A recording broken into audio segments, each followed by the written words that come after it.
Baiklah, bismillahirrahmanirrahim. Assalamualaikum warahmatullahi wabarakatuh.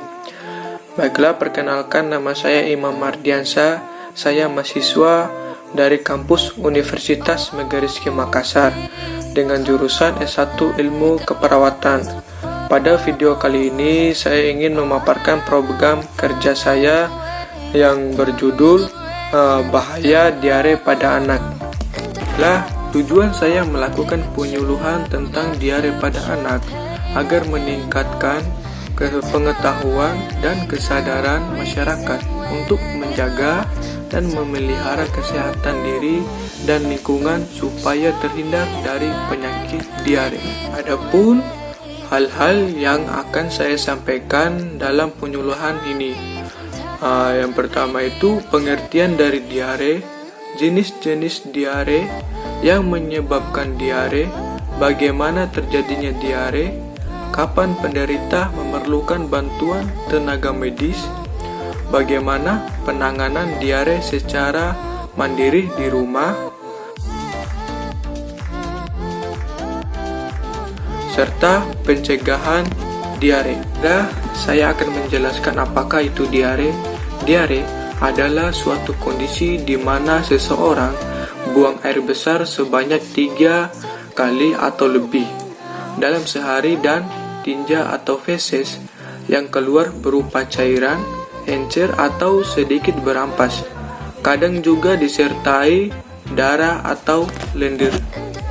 Diare dibagi menjadi beberapa jenis. Yang pertama, diare akut. Diare akut terjadi selama 3-5 hari. Yang kedua, diare berkepanjangan. Diare berkepanjangan berlangsung antara 7-14 hari. Terus yang ketiga, diare kronik. Diare kronik berlangsung lebih dari 14 hari. Apa yang menyebabkan diare? Diare sebagian besar disebabkan oleh infeksi kuman, racun bakteri, ataupun obat-obatan. Bagaimana terjadinya diare?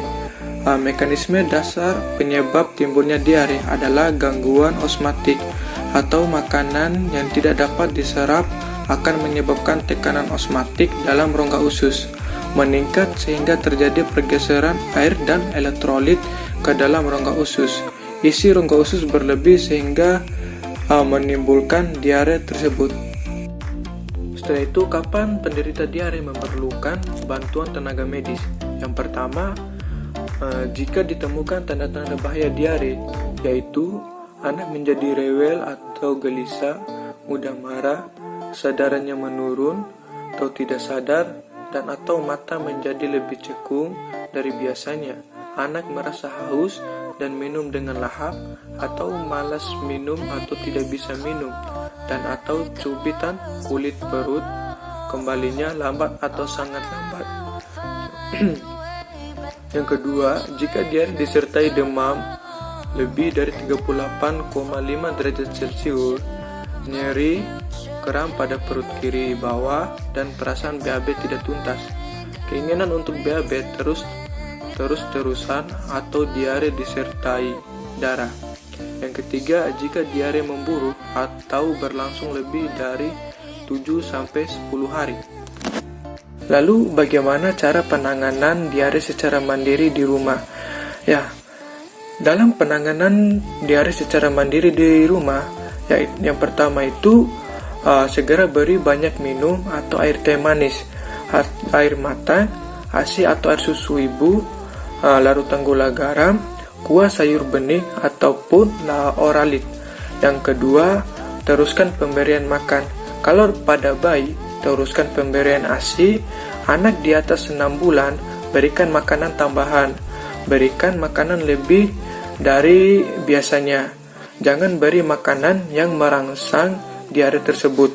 Yang ketiga, mencari pengobatan lanjutan.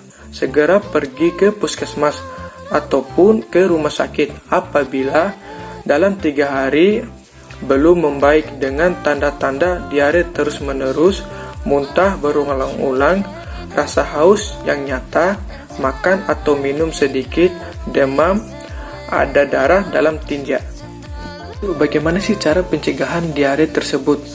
Dalam hal cara pencegahan diare, ada beberapa hal yang harus diperhatikan. Yang pertama, ketika ibu memberikan ASI eksklusif pada bayi umur 4-6 bulan. Yang kedua, mencuci tangan setelah membuang air besar.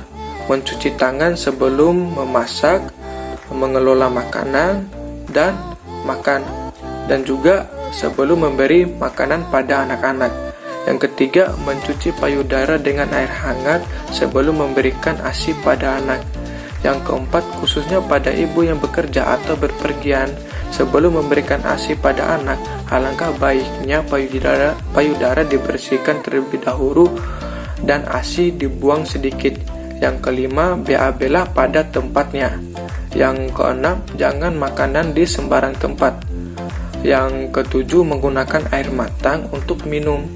Yang kedelapan, memperkuat daya tahan tubuh, ASI minimal 2 tahun, meningkatkan status gizi dan imunisasi. Yang terakhir, meletakkan makanan pada tempat yang tertutup agar tidak dimasuki oleh bakteri yang berada di luar. Sebelumnya saya ucapkan terima kasih pada Bapak dan Ibu sekalian yang mau mendengarkan pemaparan materi saya yang berjudul bahaya diare pada bayi.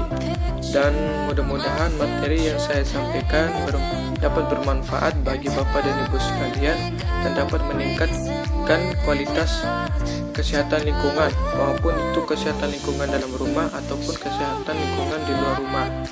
Dan juga mohon maaf kalau ada kata-kata saya yang salah. Saya ucapkan banyak-banyak mohon maaf.